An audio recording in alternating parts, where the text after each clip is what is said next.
Hello and welcome to episode 2 of the Cub Chronicle. My name is Philip and I am joined this time by Brianna.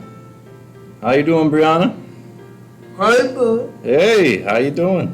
I'm the mom. All right, so we have a couple things in store for you today. We have a motivational message from our principal, Johanna, a reminder about core words of the week, and an interview with one of our teachers here at the Children's Center. So what do you think about that? Brianna, you ready to start this up?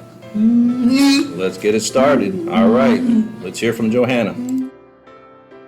Now it's time for our daily promise, Thursday's promise, contribution.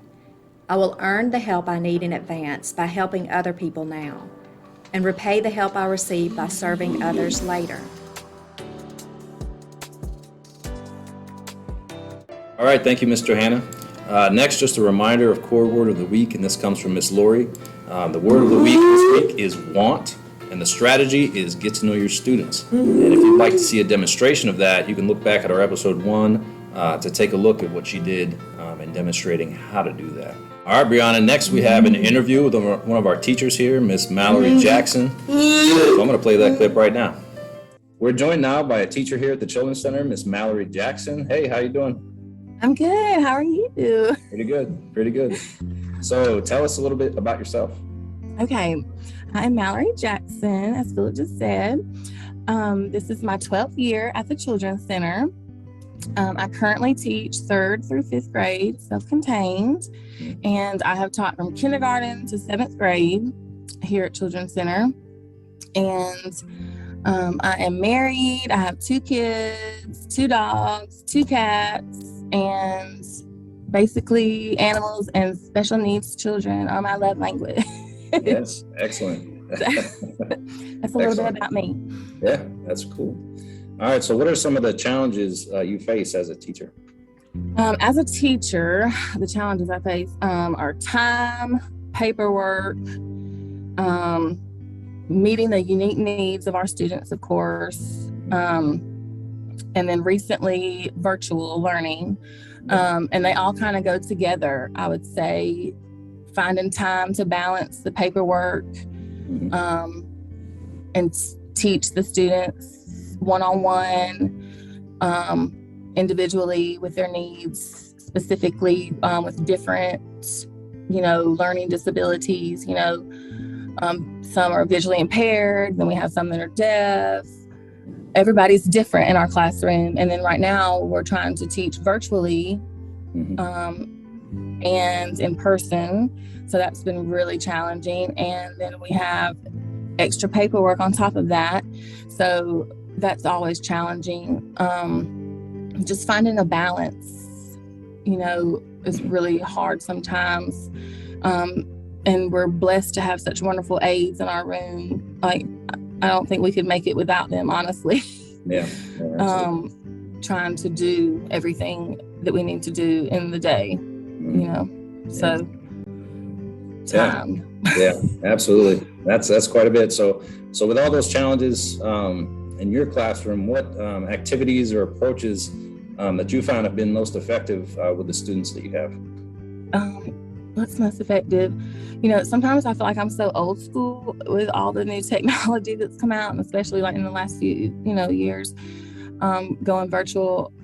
I'm such a hands-on person with my kids, and I love, singing and dancing and, all the sensory, touching, feeling, like just the 5 senses, I love old school stuff, sensory bins and, sights and sounds and going outside. And that's why I feel the last 2 years have been so sad for me, and the kids, because we haven't been able to do the things that I like to do and I feel like work for them. Although I love all the technology stuff, I just feel like it's not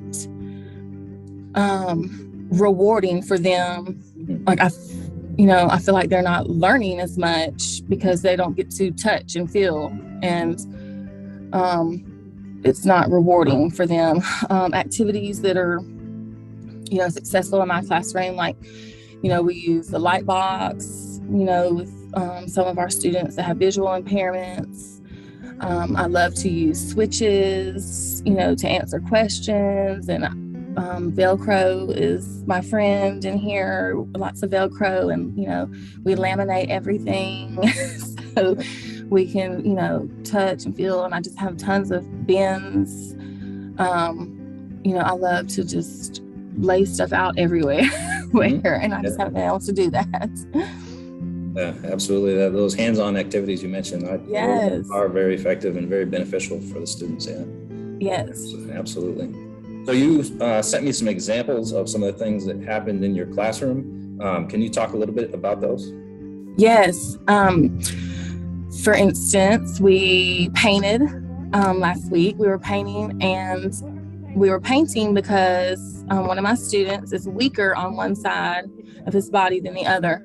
And it was Friday, so we were just wanting to have some fun, but he thinks we're just painting for fun, when really I'm trying to get him to use the muscles in his hand and wrist and arm with that paintbrush and doing those strokes and dipping it in the water, trying to build up the muscles in his wrists and fingers, because he is becoming weaker on that side.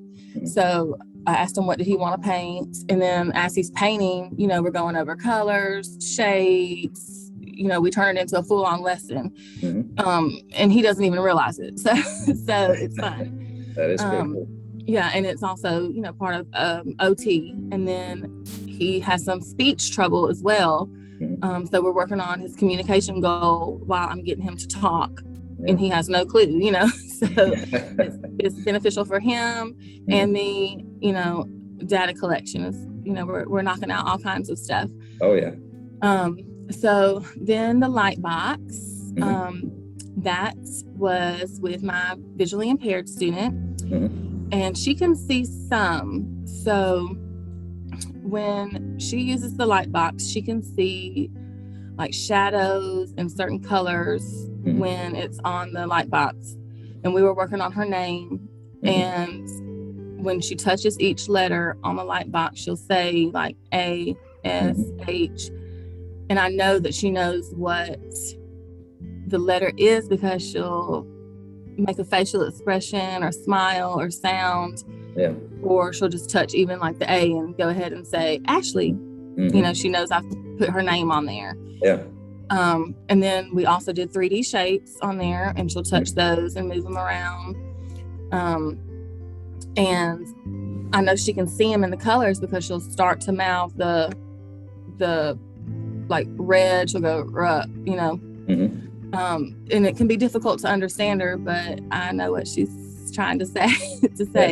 Yeah. And she just loves moving them around, and that's a great way for her to be able to actually get involved in the activities in class, because she can see that way where she normally wouldn't be able to.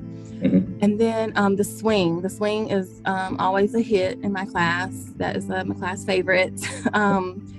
And it was originally a PT thing, but it has become like a homemade sensory thing to calm students. And actually we will do lessons like in the swing if a child is better off in the swing and it's common.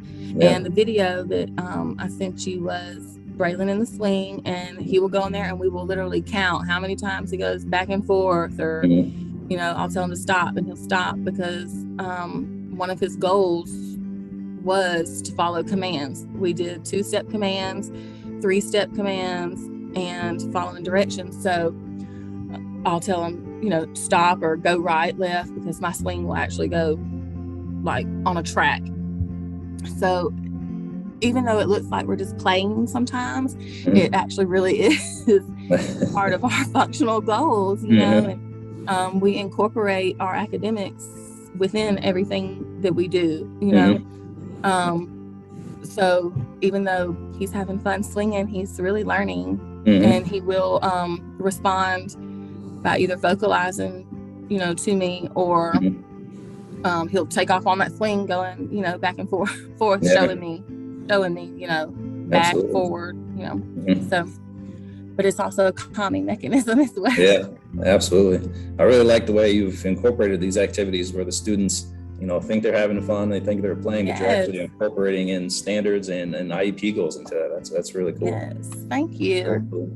Well, thank you very much for sharing what you do in your classroom, and thank you for talking with us. Thank you for having me. I appreciate it. All right. Thank you. Thank you.